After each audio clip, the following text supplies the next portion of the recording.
অনেক দিন আগে এক স্বার্থপর লোক ছিল।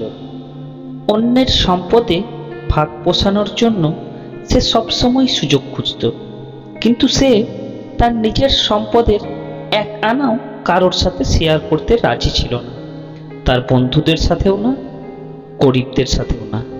একদিন লোকটি রাস্তায় তার 30টি স্বর্ণমুদ্রা হারিয়ে ফেলল।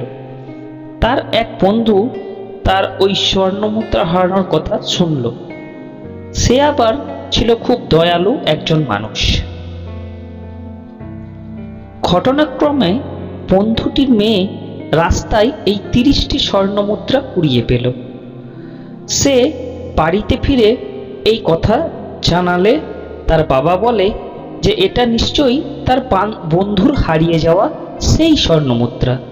তাই সে লোকটির কাছে গেল তাকে মুদ্রাগুলো ফিরিয়ে দিতে। কিন্তু তার স্বার্থপর বন্ধুটি যখন শুনল যে তার মেয়ে এই মুদ্রা কুড়িয়ে পেয়েছে, তখন সে বলল যে আমার মোট 40টি স্বর্ণমুদ্রা ছিল, তোমার মেয়ে নিশ্চয়ই এখান থেকে 10টি মুদ্রা সরিয়েছে, আমাকে তোমার 40টি মুদ্রাই দিতে হবে। এ কথা শুনে লোকটি রেগে গেল এবং মুদ্রাগুলো সেখানে রেখে চলে গেল। কিন্তু স্বার্থপর বন্ধুটি ছিল নাছোড়বান্দা। সে বিচার নিয়ে আদালতে।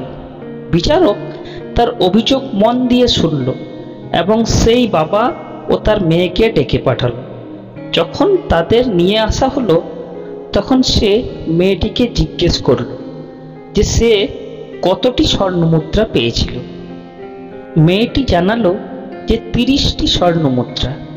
বিচারক আবার স্বার্থপর লোকটিকে জিজ্ঞেস করল সে কতটি মুদ্রা হারিয়েছিল। লোকটি জানালো যে মোট 40টি স্বর্ণমুদ্রা।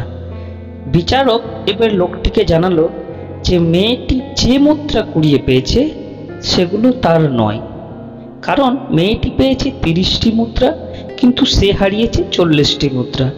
সে মেয়েটিকে ওই মুদ্রাগুলো তার সাথে নিয়ে চলে যেতে বলল এবং জানালো যে যদি কেউ জানায় যে 30টি মুদ্রা হারিয়েছে, তবে তাকে আবার ডেকে পাঠাবে। বিচারক লোকটিকেও বলল যে কেউ যদি খবর দেয় যে সে 40টি স্বর্ণমুদ্রা পেয়েছে, তবে তাকে ডেকে পাঠানো হবে। তখন সাথে সাথে স্বার্থপর লোকটি স্বীকার করল যে সে মিথ্যা কথা বলছে এবং আসলে সে 30টি স্বর্ণমুদ্রাই হারিয়েছে, তাই তাকে সেগুলি ফিরিয়ে দেওয়া হোক। কিন্তু বিচারক তার কোনো কথাই শুনল না।